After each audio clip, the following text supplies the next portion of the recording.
All right, guys, we're on South Beach here in Miami, and we're going to do a shoot. And what we're going to do is we're going to do an off-camera flash shoot. Now, here's what we're going to do. The sun's going down. So what I want to do is I want to set up my camera to where we're actually going to make the ambient light darker. Okay, so we're going to make it darker than it is, and we still have plenty of light here. So I'm going to actually make it darker than it is. Then we're going to light our subject just using an off-camera flash. Now, I have the little pocket wizard on top of my camera, but I'm turning it off for right now. So I'm going to start at my standard starting point, 1/125th of a second at f5.6. So that's where we're going to start. Let me make sure my settings are correct. They are. And I'm going to go ahead and take a shot of our subject real quick. Let's go just see what we get from that. All right, ready? Here we go. Let me take a shot. All right, it's okay. It's actually not bad because the exposure is pretty decent. He's a little dark, but everything else looks okay. What's our job is to make everything a little darker. So if I'm at f5.6, let's try f8 and make things darker. So we're not changing the shutter speed, we're just going to move to f8. Now let's see where we're at. All right, he is just about a silhouette. Let's take it maybe one little more step. Let's go to f9. All right, one more time, and let's see what this looks like. I want him to be almost a complete silhouette. All right, now it really looks like sunset. Now we're going to turn on our flash. So Brad's over here. He has to stand here to hold this. If you're not with Brad, you need to have sandbags because this thing will take off. We're on a beach and it's kind of windy, right? So you're going to need to get some sandbags. Always take sandbags with you. Now, so look what we're doing here. Just to recap. We're using one SB900 flash. We're triggering it with a pocket wizard. It's connected to the flash using the little wire that comes with a pocket wizard. One pocket wizard on the camera, one pocket wizard here, and that fires the flash. We're firing the flash through the umbrella. Let's go ahead and take a look. Now, to really do this right, he's got a great looking outfit on against this yellow lifeguard shack. I'm gonna need to get down really low and shoot up.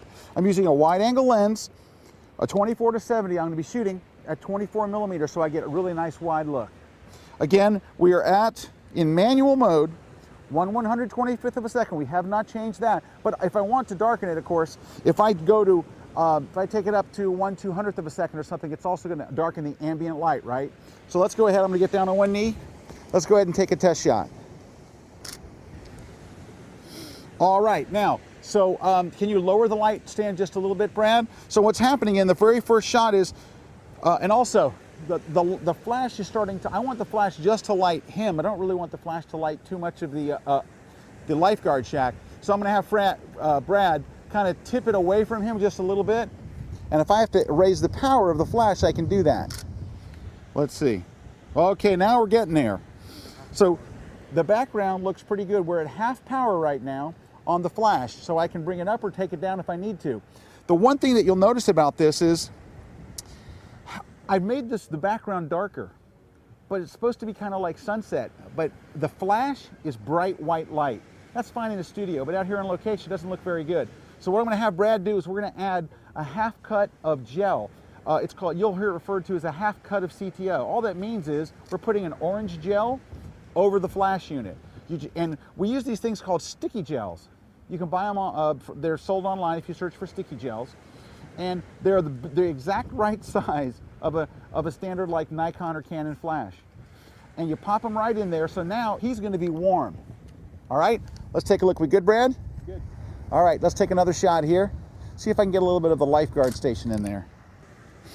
All right, wow. Now look at the difference in the skin color here. His skin is much, much better. It looks warm. Now it looks like he's being lit by the setting sun. It looks a little flashy to me. So here's what I'm gonna do. I'm gonna actually have him come off the light stand, the lifeguard stand a little bit.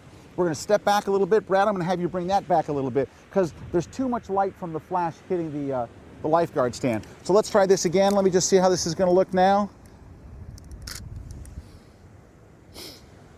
Much, much better. Brad, I'm gonna have you actually bring this around here because we're kind of beside him. I want to kind of aiming right at him. All right, here we go. Let me just take one up here. Ooh, sweet. Okay, now we're in the sweet spot. Just getting him off that background, we were getting a lot of shadows. It was lighting a lot of that. And we have a nice look on the back of the camera. He looks good. The skin looks soft, but the background looks good. If I wanted to darken it just a little bit more, here's what I would do. I can actually change the ambient light. Remember, your shutter speed controls the amount of light that we see out here. So let's take it to 1/200th of a second. We can't, remember, we can't go above 1/250. Let's do 1/200th of a second and see where we are. Here we go, let's see. Wow, wow, that really darkened the background quite a bit. So you can see this is going to be a game of going back and forth. How dark do you want the background? How light do you want everything else? I'm going to get down low again because that's really where this shot makes it, using this wide angle camera. So let's just wrap up with a couple more looks, and then we're going to try a little trick. Here we go. All right, you ready? Ooh, this looks good, nice. Beautiful. This looks great. All right, we're getting a little bit of a light back onto the lighthouse, but it still looks good all the way around. So here's the deal. We're going to try one last trick to fix this up. We're going to intentionally make the background blue. So I'm going to change my white balance to a very, very blue white balance, like fluorescent or something like that. And so either tungsten or fluorescent, so it's going to go blue. That way, everything looks artificially blue, but he's going to be really, really yellow. I might have to pump up the volume a little on the, or the power a little on the flash. So let's go ahead and change my white balance right now. I'm going to change it to fluorescent. Let me take a test shot and see where we're at. It is Blue City. Now let me get into position. Let's get that a little bit closer to him, if you will.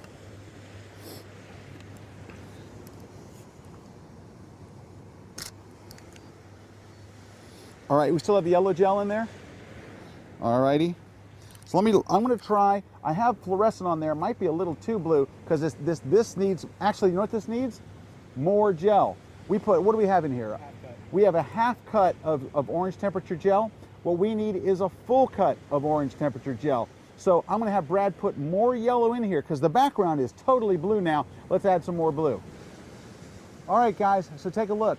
Here is a half cut and there's a full cut right there. You can see what the difference is. One is much, much darker in shade.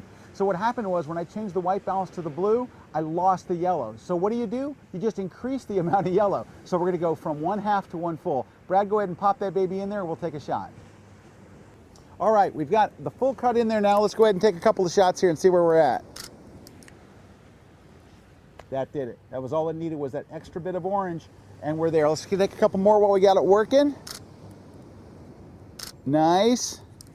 It might even be a little too dark now, so I'm going to change my ambient back. Drop it to 125. That's going to make the surroundings a little brighter. All right, guys. Well, there you have it. That's how to put this together. We're only using one light. It's a very, very simple setup. It's a very inexpensive setup, and it's easy to do. But it's one of those things where you don't be afraid to try this stuff when you're out there. Don't be afraid to try. Lower the background light so you can create kind of your own light. Remember, the ambient light is kind of your background light. We're really using this as the light that lights our subject. All right, all we did was move them a few feet away. We're just going to do one little change on this. We're just going to shoot them against the back. The sunset behind them is so beautiful. I'm just going to kind of move a little bit this way, and we're going to just frame up a couple real quick because the clouds look so great over there. All right, very nice. And one more. Great, beautiful clouds back there. I just had to take advantage of it.